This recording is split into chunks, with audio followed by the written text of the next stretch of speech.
O Nazi-exploitation é um subgênero dos filmes de exploração, os sexploitations, que retratam muitas vezes nazistas cometendo abusos de poder através de crimes sexuais, muitas vezes na posição de supervisores de campos de concentração e supervisores prisionais na Segunda Guerra Mundial.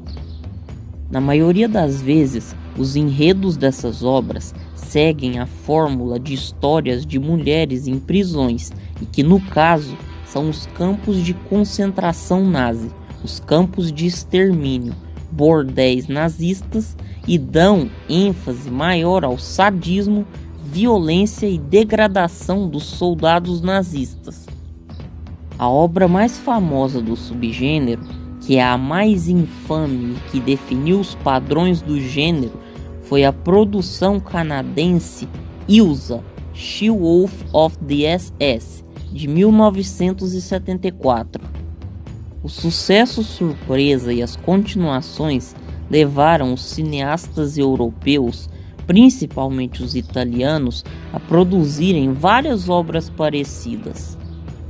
Só que apesar do sucesso de público de Ilsa, os filmes semelhantes foram fracassos de bilheteria, o que fez com que o subgênero praticamente sumisse na década de 1980. Os diretores italianos foram pioneiros em misturar imagens sexuais com temas nazistas e vice-versa. Exemplos disso são os filmes Roma, Cidade Aberta, de 1945, de Roberto Rossellini, e o também de Rossellini, Alemanha, Ano Zero, de 1948. Filmes que conectam o nazismo a práticas terríveis, como pedofilia, por exemplo.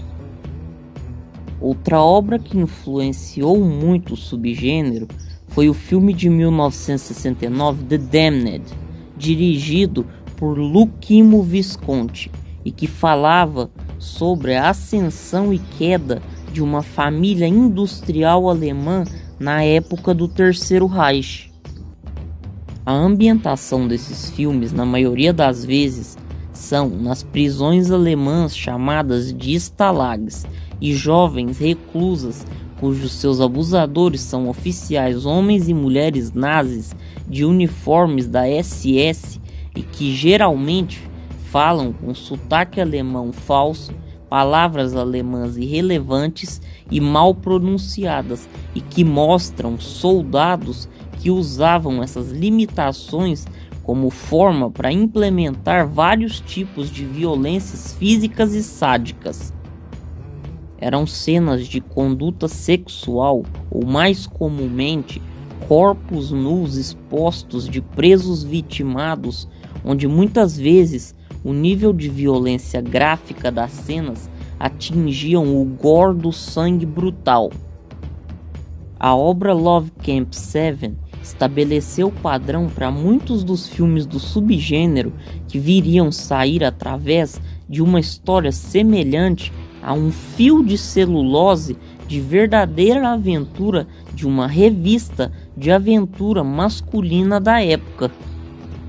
Na obra, as cenas de humilhação, chicotadas, tortura, lesbianismo feito para hétero gostar e quase estupros, o que leva a narrativa para um clímax final de uma fuga violenta e sangrenta quase sempre.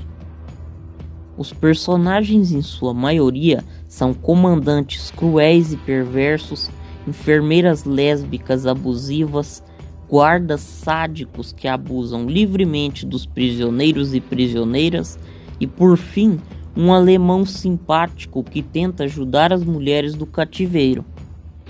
O primeiro filme completo de exploração sexual realizado verdadeiramente num campo nazista foi o Love Camp 7, de 69, que com o tempo acabou se tornando o precursor das mulheres com temas semelhantes no subgênero carcerário, que se popularizou inicialmente pelo filme de 1971 The Big Dollhouse, de Roger Corman. E para fechar, o Nexploitation focava também em mulheres oficiais da SS, as apresentando como sex symbols, magras e luxuriosas, e que também abusavam dos prisioneiros masculinos com estupros na estatutário de mulher para homem. E também, na maioria das vezes, como os stalags eram campos de prisioneiros de guerra e não campos de concentração de reféns judeus, os prisioneiros quase sempre não eram os civis judeus, mas sim os soldados dos aliados, ingleses, americanos ou franceses.